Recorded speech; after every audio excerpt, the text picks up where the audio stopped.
Can lovebirds and budgies live together?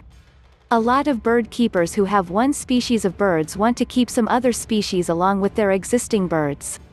Every species of birds has its own charm. Due to the limitations of excess cages, they want to keep multiple species of birds together in a single cage. So many people think, what if they can put new birds in the same cage with other birds and still do not get any problems? Many people who are currently having some budgies also want to keep some lovebirds in the same cage.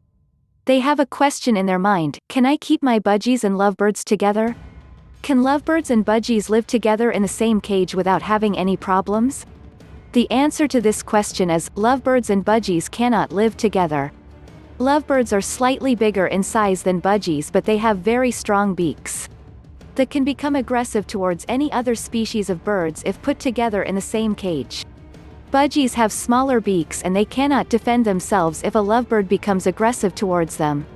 Lovebirds can cut budgies' feet or get them seriously injured if you put a budgie into a lovebird's cage or vice versa. Lovebirds, as the name suggests, are loving birds, but only to the extent if kept with lovebirds only. I have not seen any problems with lovebirds living in a colony together. No matter how many pairs you keep together in a breeding colony setup, you will not see any lovebird that has injured any other lovebird. They live together peacefully with other lovebirds in the same cage or colony. Despite of their good reputation with other lovebirds, they cannot tolerate any other species of birds in their cage.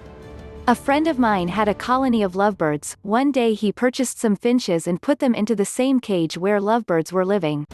Next day he saw all his finches had their feet injured by lovebirds and he had to separate them immediately without any further delay. Lovebirds cannot live only with smaller species of birds but also with other larger parrots like cockatiels. They can seriously injure cockatiels and other larger species of birds with their strong beaks. They use their beaks to cut anything inside their cages. They can cut whole wooden cages and can fly away in a very short time. In the same way, they can cut toes of other birds if kept together in the same cage. So it is wise not to keep any other species of birds in the same cage where lovebirds are living. Young lovebirds and budgies, if grown together, can be safe sometimes to keep in the same cage, but it is still a risk for your budgies. Lovebirds are very territorial and they will defend their territory, especially in the breeding season, and can cause serious injuries to the budgies. Even if you have a hand-tamed lovebird and a budgie, you cannot let them play at the same time without your supervision. You may not know when the lovebird becomes aggressive and do the damage to your little budgie. It is better to arrange separate playtimes for lovebirds and budgies to make it safe for your budgies. So it's wise to keep these birds separate because lovebirds and budgies cannot live together. Thanks for watching. Subscribe to Sorry Explorer. God bless.